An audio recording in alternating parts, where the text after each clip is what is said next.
عورت کو حیض کی سزا کیوں ملی؟ حضرت ام سلمہ رضی اللہ تعالی عنہا بیان کرتی ہیں کہ میں رسول اللہ صلی اللہ علیہ وسلم کے پاس بیٹھی تھی، مجھے حیض آنے لگا، میں وہاں سے اٹھ گئی تو حضور صلی اللہ علیہ وسلم نے فرمایا، آدم کی بیٹیوں پر حیض اس لیے مسلط کیا۔ بسم اللہ الرحمن الرحیم۔ حیض کی ابتدا کس زمانے میں اور کس سے ہوئی؟ حضور نبی کریم صلی اللہ علیہ وسلم کے فرمان کے مطابق حیض کی ابتدا حضرت حوا رضی اللہ تعالی عنہا سے ہوئی، جب انہوں نے ممنوع درخت کا پھل کھایا اور اللہ تعالیٰ نے ان کو زمین پر اتارا تو اسی وقت سے انہیں حیض شروع ہوا۔ پھر تمام عورتوں کے ساتھ حیض کا یہ سلسلہ جاری ہو گیا۔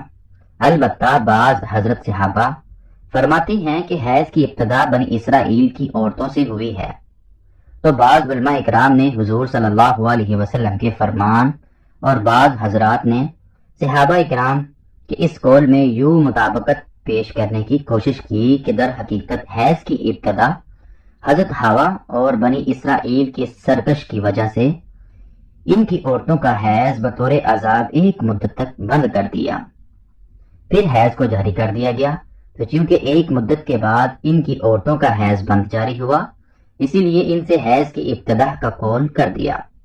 لیکن امام بخاری رحمۃ اللہ علیہ نے بنی اسرائیل کی عورتوں سے حیض کے شروع ہونے کا رد کیا اور فرمایا کہ اس یعنی بعض صحابہ کرام کے اس قول کے مقابلے میں رسول اللہ صلی اللہ علیہ وسلم کی احادیث اکبر ہے، یعنی بڑی اور ثبوت کے اعتبار سے پختہ ہے، یعنی حضور نبی کریم صلی اللہ علیہ وسلم کی احادیث زیادہ عورتوں کو شامل ہے۔ محترم ناظرین، چنانچہ صحیح بخاری میں ہے، یعنی اور نبی کریم صلی اللہ علیہ وسلم کا ارشاد، یہ حیض وہ چیز ہے جسے اللہ تعالیٰ نے آدم علیہ السلام کی بیٹیوں پر لکھ دیا ہے۔ اس تعلق کو امام بخاری رحمت اللہ علیہ نے آگے سند کے ساتھ یوں بیان فرمایا، یعنی نبی کریم صلی اللہ علیہ وسلم نے فرمایا، بے شک یہ حیض وہ امر ہے جسے اللہ تعالیٰ نے آدم علیہ السلام کی بیٹیوں پر لکھ دیا ہے۔ امام بخاری رحمت اللہ علیہ نے بعض صحابہ اکرام رضی اللہ تعالی عنہ کے قول کو یوں ذکر کیا، یعنی بعض صحابہ نے فرمایا، سب سے پہلے حیض بنی اسرائیل پر بھیجا گیا تھا، پھر آگے یوں ہے۔ ابو عبداللہ امام بخاری رحمت اللہ علیہ نے فرمایا، اور نبی کریم صلی اللہ علیہ وسلم کی احادیث اکثر ہے۔ شارح بخاری رحمت اللہ علیہ تحریر میں فرماتے ہیں، حضرت ام المؤمنین اور حضرت ابن مسعود کا جو قول مذکور ہے، اس سے معلوم ہوتا ہے کہ حیض بطور نیودی سزا پہل بنی اسرائیل کی عورتوں کو آیا، اور اس حدیث میں یہ ہے کہ حیض بتائے آدم کے لیے مقرر ہے۔ بتائے آدم اپنی عوام کے لحاظ سے بنی اسرائیل سے پہلے کی عورتوں میں صادق ہے۔ اس سے ثابت ہوا کہ روز اول ہی سے تمام عورتوں کو حیض آتا تھا۔ علاوہ قرآن مجید میں حضرت سارہ کے بارے میں ہے، ان کی بیوی کھڑی تھی، ہنسنے لگی۔ تکبری وغیرہ نے حضرت ابن عباس رضی اللہ تعالی عنہ وغیرہ سے نقل کی ہے، یعنی انہیں حیض آ گیا۔ نیز حاکم اور ابن من نے یہ سند صحیح کے ساتھ حضرت ابن عباس سے روایت کیا کہ حضرت حوا جنت سے اتری تو انہیں حیض آنے لگا۔ اس پر امام بخاری نے فرمایا، رسول اللہ صلی اللہ علیہ وسلم کا ارشاد اکثر ہے با اعتبار روایت، اسی لیے اسے ترجیح حاصل ہے۔ ایک نسخے میں بجائے اکثر کے اکبر، یعنی یہ بنسبت صحابی کے قول کہ حضور اقدس صلی اللہ علیہ وسلم کا ارشاد بڑا یعنی اکبر، اسی لیے اسے ترجیح ہے۔ علامہ عنی نے یہ صورت نکالی کہ بنی اسرائیل پر ان کی سرکش کی وجہ سے یہ عذاب آیا کہ ان کی عورتوں کا حیض بند کر دیا۔ یہ عذاب اس طرح ہے کہ تولید تناسل کے اسباب عدیہ میں حیض بھی ہے۔ جس عورت کو حیض نہیں آتا وہ لا ولدت یعنی وہ اولاد نہیں دے سکتی۔ ایک مدت تک یہی رہا، پھر اللہ ذوالجلال نے جاری کر دیا، مگر تعلق کا یہ لفظ اس تولیجہ کے مطابق نہیں، اسی لیے راستہ یہی رہ گیا کہ امام بخاری نے جو فرمایا اس کو اختیار کیا جائے، یعنی اور ابتدا حیض کا سبب یعنی ابتدا یعنی حیض کی ابتدا کا سبب اللہ تعالیٰ کا حضرت حوا کو درخت کھانے کی وجہ سے مبتلا کرنا ہے۔ اس عبارت کے تحت خاتم علامہ محمد امین بن عمر بن عبدالعزیز رحمۃ اللہ علیہ تحریر میں فرماتے ہیں، یعنی علامہ الدین رحمۃ اللہ علیہ کا قول، اللہ تعالیٰ کا حضرت حوا علیہ الصلوۃ والسلام کو حیض میں مبتلا فرمانا آخر تک، یعنی اور حیض قیامت کے دن تک حضرت حوا کی بیٹیوں میں باقی رہے گا۔ اور بعض نے جو کہا کہ سب سے پہلے اللہ تعالیٰ نے بنی اسرائیل پر حیض کو بھیجا، تو امام بخاری نے اپنے اس قول اور احادیث نبوی صلی اللہ علیہ وسلم اکبر اور نبی کریم صلی اللہ علیہ وسلم کی حدیث بہت بڑی ہے کی وجہ سے بعض کے قول کو رد کیا، اور یہ وہ حدیث ہے جو حضرت عائشہ صدیقہ رضی اللہ تعالی عنہ نے روایت کی، رسول اللہ صلی اللہ علیہ وسلم نے حیض کے متعلق فرمایا، یہ وہ چیز ہے جسے اللہ تعالیٰ نے آدم علیہ السلام کی بیٹیوں پر لازم کیا ہے۔ امام نویدی رحمۃ اللہ علیہ نے فرمایا، یعنی بے شک حیض حضرت آدم علیہ السلام کی تمام بیٹیوں میں عام ہے۔ محترم ناظرین، جنت سے نکلنے کے بعد آدم اور حوا علیہ السلام نے مکہ کا سفر کیا اور خدا کی عبادت کی، اور یہی حوا کو پہلا حیض آیا۔ کہا جاتا ہے کہ 10 قسم کی سزائیں حوا اور ان کی بیٹیوں کو تجویز ہوئی، جن میں حیض آنا، حمل اور واضح حمل کی تکلیف شامل ہیں۔ پھر کہا گیا کہ اگر وہ اپنے خاوند کی وفادار رہیں گی تو اس کے ساتھ جنت میں جائیں گی، اگر وہ بچے کی پیدائش کے دوران وفات پا جائیں تو شہید کا مرتبہ پائیں گے۔ محترم ناظرین، حیض کیا ہے؟ عورتوں کو حیض کی سزا کیوں ملی؟ عورت کی حیض کی ابتدا کب اور کیوں ہوئی؟ یہود انصاری حیض والی عورتوں کے ساتھ کیا سلوک کیا کرتے تھے؟ اور قرآن مجید میں فرمان محید میں حیض والی عورت کے حوالے سے کیا حکم ہے؟ حیض کے حوالے سے حضور نبی کریم صلی اللہ علیہ وسلم نے کیا ارشاد فرمایا، یہی ہماری آج کی ویڈیو کا موضوع ہے، اور آج ہم آپ کو عورت کے حیض کے ایام اور مسائل کے حوالے سے انتہائی اہم معلومات فراہم کریں گے۔ محترم ناظرین، قرآن مجید میں فرقان حمید کی سورۃ بقرہ کی آیت نمبر 222 میں اللہ رب العزت نے ارشاد فرمایا، جس کا ترجمہ کچھ یوں ہے، آپ سے حیض کے بارے میں سوال کرتے ہیں، کہہ دیجئے کہ وہ گندگی ہے، حالت حیض میں عورتوں سے الگ رہو، اور جب تک وہ پاک نہ ہو جائیں ان کے قریب نہ جاؤ۔ ہاں، جب وہ پاک ہو جائیں تو ان کے پاس جاؤ جہاں سے اللہ نے تمہیں اجازت دی ہے۔ اللہ توبہ کرنے والوں کو اور پاک صاف رہنے والوں کو پسند فرماتا ہے۔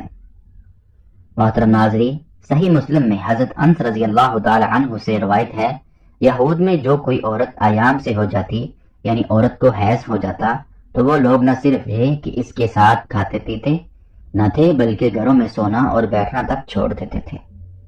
چنانچہ رسول اللہ صلی اللہ علیہ وسلم کے صحابہ اکرام رضی اللہ تعالی عنہ نے آپ صلی اللہ علیہ وسلم سے اس حوالے سے پوچھا، خلاصہ عورتوں کے بارے میں یہودیوں کا تو یہ عمل ہے، ہم کیا کریں؟ تب اللہ رب العزت نے یہ آیت نازل فرمائی، یعنی یہ لوگ آپ سے حیض کے بارے میں پوچھتے ہیں۔ رسول اللہ صلی اللہ علیہ وسلم نے فرمایا، تم اپنی عورتوں کے ساتھ جب وہ خاصہ ہوں سوائے صحبت کے جو چاہے کیا کرو۔ جب یہ خبر یہودیوں کو پہنچی تو انہوں نے کہا، یہ آدمی یعنی محمد صلی اللہ علیہ وسلم ہمارے جن دینی امر کی طرف متوجہ ہوتے ہیں، ان میں ہماری مخالفت ضرور کرتے ہیں۔ یہود کی زبانی یہ سن کر دو صحابہ کرام حضرت اسد رضی اللہ تعالی عنہ اور حضرت عباد رضی اللہ تعالی عنہ دربار رسالت میں حاضر ہوئے اور عرض کیا، یا رسول اللہ صلی اللہ علیہ وسلم، یہودی ایسا کہہ رہے ہیں، یعنی انہوں نے یہودیوں کا کلام نقل کیا اور پھر یہ کہا کہ اگر آپ اجازت دیں، یہودیوں کی مخالفت کے لیے ہم اپنی عورتوں کے پاس ایام میں رہنا سہنا چھوڑ دیں۔ یہ سن کر رسول اللہ صلی اللہ علیہ وسلم کا چہرہ مبارک متغیر ہو گیا اور ہمیں یہ گمان ہو گیا کہ آپ صلی اللہ علیہ وسلم ان دونوں پر خفا ہو گئے ہیں۔ وہ دونوں نکل کر چل دیے۔ ان کے جاتے ہی رسول اللہ صلی اللہ علیہ وسلم کے پاس کہیں سے تحفہ دودھ آیا۔ آپ صلی اللہ علیہ وسلم نے ان دونوں کو بلایا اور ان دونوں کو دودھ پلایا تاکہ انہیں یہ پتہ چلے کہ رسول کائنات صلی اللہ علیہ وسلم ان سے ناراض نہیں۔ ناظرین، اس کی ابتدا کے حوالے سے صحیح قول یہ ہے کہ اس کی ابتدا حضرت حوا علیہ الصلوۃ والسلام سے ہوئی۔ حضرت حوا نے جب شجر ممنوع کا پھل کھایا، اسی وقت اسے یہ بیماری خواتین کے ساتھ لگ گئی۔ بعض حضرات اس کی ابتدا بنی اسرائیل کی عورتوں سے قرار دیتے ہیں، مگر اس قول کو امام بخاری نے رد کیا۔ ناظرین، حیض کی کم از کم مدت 3 دن اور 3 راتیں، جبکہ زیادہ سے زیادہ مدت 10 دن اور 10 راتیں ہیں۔ اگر کسی کو 3 دن اور 3 راتیں سے کم حیض آیا تو وہ حیض نہیں بلکہ استحاضہ ہے۔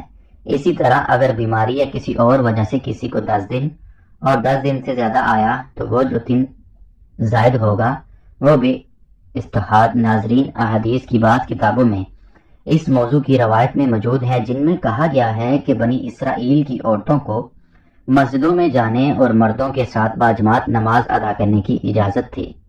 وہاں انہوں نے ایڑیاں اونچی کر کے مردوں کے ٹہن بانچ کر شروع دی، چنانچہ انہیں مسجد جانے سے روک دیا گیا اور ان پر حیض مسلط کر دیا گیا۔ یہ روایت مصنف عبدالرزاق اور مصنف اسحاق میں حضرت عبداللہ ابن مسعود، حضرت سما بنت ابی اور ام المؤمنین حضرت عائشہ صدیقہ رضی اللہ تعالی عنہا سے معروف مروی ہے۔ ان میں بنی اسرائیل کے عہد سے عورتوں میں حیض کی ابتدا کی بات جو کہی گئی وہ درست نہیں ہے۔ بعض صحیح احادیث سے ارشاد ملتا ہے کہ عورتوں میں حیض کی ابتدا روز اول سے ہے۔ حضرت عائشہ صدیقہ رضی اللہ تعالی عنہا کو ولادت میں اللہ کے رسول صلی اللہ علیہ وسلم کے ساتھ حج کے ارادے سے نکلی، راستے میں انہیں حیض آ گیا تو وہ اس اندیشے سے رونے لگی کہ اب وہ مناسب حج ادا کرنے سے محروم رہ جائیں گی۔ آپ صلی اللہ علیہ وسلم کو معلوم ہوا تو آپ نے انہیں سمجھاتے ہوئے فرمایا، یہ ایسی چیز ہے جسے اللہ رب العزت نے اولاد آدم میں عورتوں کے لیے لازم کر دیا ہے۔ اس حالت میں تم بھی وہی سب کرو جو حاجی کرتا ہے، صرف پاک ہونے تک بیت اللہ کا طواف نہ کرو۔ ناظرین، اگر مسائل کی بات کی جائے تو ایام میں عورت کے لیے نماز، روزہ، تلاوت جائز نہیں، لہذا ان ایام میں ذکر و اذکار اور دعا کر سکتے ہیں، نماز، روزہ، تلاوت نہیں کر سکتے۔ محترم ناظرین، اسی طرح رمضان المبارک میں عورت کے ماہواری کے ایام میں روزے قضا ہوں گے۔ رمضان المبارک کے بعد ان روزوں کی قضا لازم ہوگی۔ اسی طرح نماز کے حوالے سے مسئلہ یہ ہے کہ عورت کے حیض کی حالت میں نماز پڑھنا جائز نہیں بلکہ معاف ہے، یعنی قضا بھی لازم نہیں۔ اللہ تعالی ہمیں بہتر عمل کرنے کی توفیق عطا فرمائے اور ہمیں دین کی مکمل سمجھ نصیب فرمائے، آمین ثم آمین۔ پیارے دوستو، یہ تھی عورتوں کے حیض اور ماہواری کے متعلق مکمل ڈیٹیل۔ اگر آپ کو ویڈیو اچھی لگی ہو تو ویڈیو کو لائک کریں اور کمنٹ باکس میں اللہ تعالیٰ کے ناموں سے انعام ٹائپ کریں۔